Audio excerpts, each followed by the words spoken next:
Baik, bismillahirrahmanirrahim. Assalamualaikum warahmatullahi wabarakatuh. Kita lanjutkan perkuliahan kita.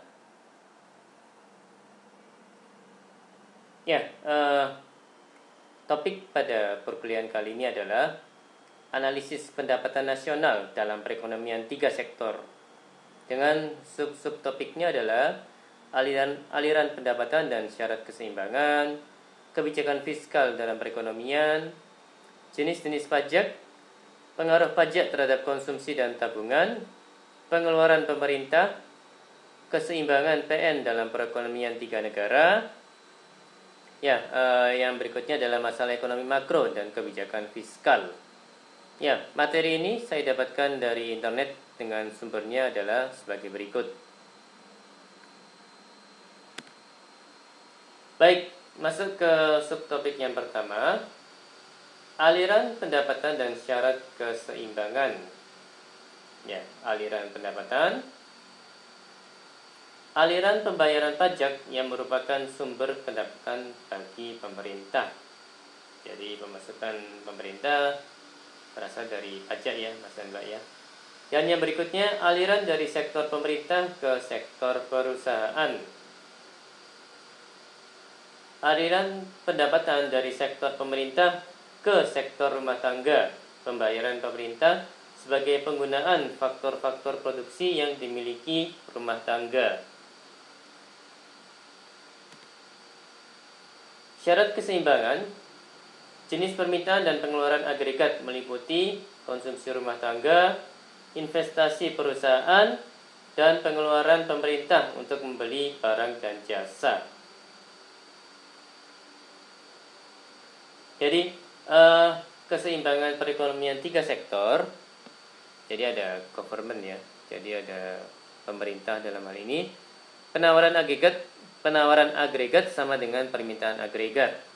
Y sama dengan C ditambah I tambah G gitu ya. Kalau saya tidak salah, yaitu pendapatan ya, pendapatan negara atau GDP ya. Sama dengan C itu consumption, konsumsi. Kemudian I adalah investment, investasi, dan G adalah government expenditure ya. Jadi pengeluaran pemerintah. Seperti itu Mas dan Mbak. Jadi kalau di sini ini adalah investasi perusahaan, C-nya adalah konsumsi rumah tangga, dan G-nya adalah pengeluaran pemerintah untuk membeli barang dan jasa. Seperti itu Mas dan Mbak. Oke. Kegiatan produksi yang dilakukan perusahaan akan mewujudkan aliran pendapatan ke rumah tangga dalam bentuk gaji, upah, sewa, bunga, dan keuntungan. Aliran ini sama nilainya dengan pendapatan nasional. Pendapatan nasional digunakan untuk membiayai C, S, dan T. Jadi C-nya itu consumption, S-nya itu save, tabungan, dan T tax. T itu tax, yaitu pajak ya. Kalau saya tidak salah seperti itu Mas dan Mbak. Terus kita persamaan sebagai berikut. Y sama dengan C tambah S tambah T. Seperti itu ya Mas dan Mbak ya. Jadi kalau menggunakan rumus yang sebelumnya sudah kita sama-sama lihat, berdasarkan persamaan di atas, maka pendapatan nasional equilibriumnya sebagai berikut. Jadi sama-sama Y, C plus I plus G sama dengan C plus S plus T, atau I tambah G sama dengan S tambah T. Jadi C-nya dicoret ya Mas dan Mbak ya, karena muncul di dua di sisi kanan dan di sisi kiri, jadi muncul di dua sisi. Jadi didapatkan I tambah G sama dengan S tambah T. Seperti itu Mas dan Mbak. Jadi dalam perekonomian 3 sektor, I dan G disebut suntikan, dan S dan T disebut bocoran. Dengan demikian, untuk mencapai equilibrium berlaku Y sama dengan C plus I plus G, dan I tambah G sama dengan S tambah T. Seperti itu Mas dan Mbak ya. Oke, masuk ke kebijakan fiskal dalam perekonomian. volume transaksi yang dilakukan pemerintah di kebanyakan negara cenderung untuk meningkat lebih cepat daripada kenaikan pendapatan nasionalnya. Kebijakan fiskal merupakan tindakan yang diambil pemerintah dalam bidang anggaran belanja. Anggaran pendapatan dan belanja negara (APBN) terdiri dari penerimaan dari pungutan pajak dan pengeluaran berupa government expenditure dan government transfer. Oke, pengeluaran konsumsi pemerintah (G) meliputi semua pengeluaran pemerintah secara langsung menerima balas jasanya. Contoh pembayaran gaji PNS, pembelian barang dan jasa yang dilakukan pemerintah. Ada poin lain, transfer pemerintah (TR) merupakan pengeluaran konsumsi pemerintah di mana pemerintah tidak menerima balas jasa secara langsung.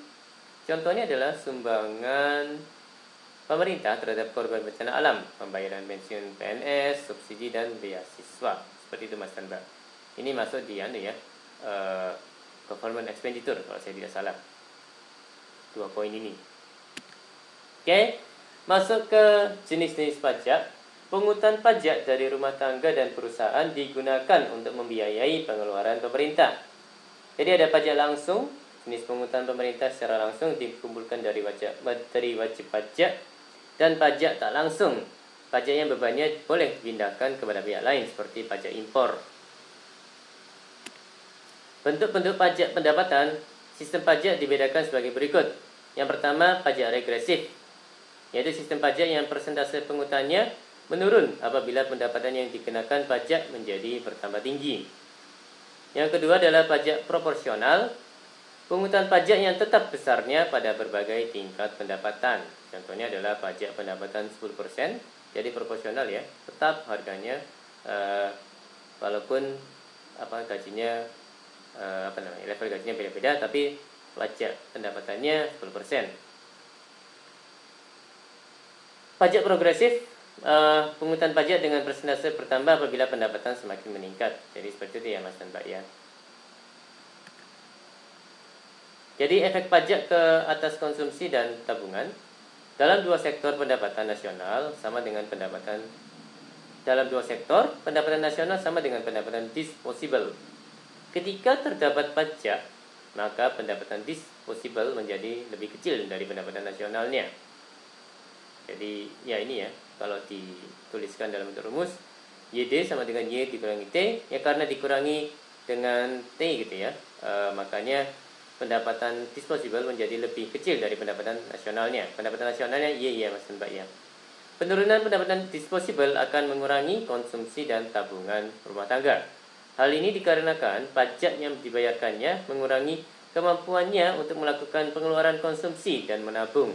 Ya, kalau misalnya tidak perlu membayar pajak gitu, maka uang yang seharusnya dipakai untuk membayar pajak bisa dipakai untuk konsumsi yang lain dan juga bisa dipakai untuk menabung. Seperti itu Mas dan Mbak.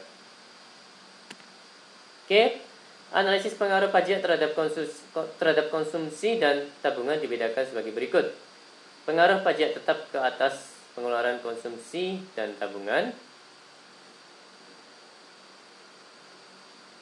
Pengaruh pajak proporsional ke atas pengeluaran konsumsi dan tabungan.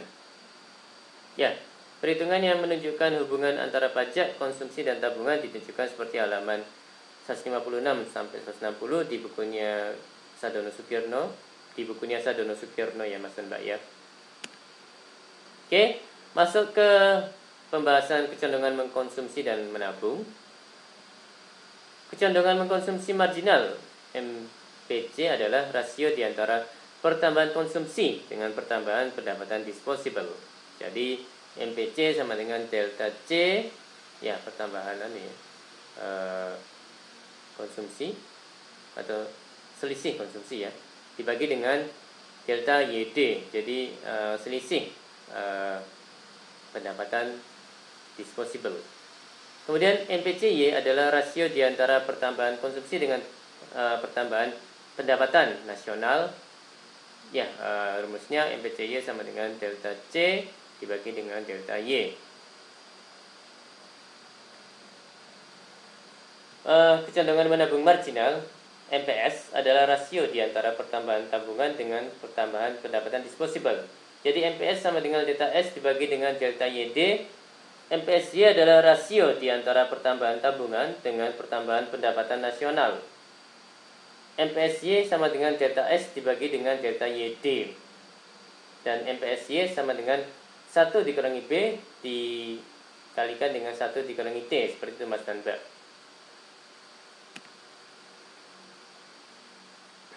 Oke, masuk ke pengeluaran pemerintah. Faktor yang mempengaruhi jumlah pengeluaran pemerintah meliputi yang pertama, proyeksi jumlah pajak yang diterima. Makin banyak jumlah pajak yang dapat dikumpulkan, makin banyak pula perbelanjaan pemerintah yang akan dilakukan. Yang kedua, tujuan ekonomi yang ingin dicapai. Untuk memenuhi beberapa tujuan seperti mengatasi masalah pengangguran, menghindari inflasi dan mempercepat pembangunan ekonomi, terkadang pemerintah membelanjakan uang melebihi pendapatannya.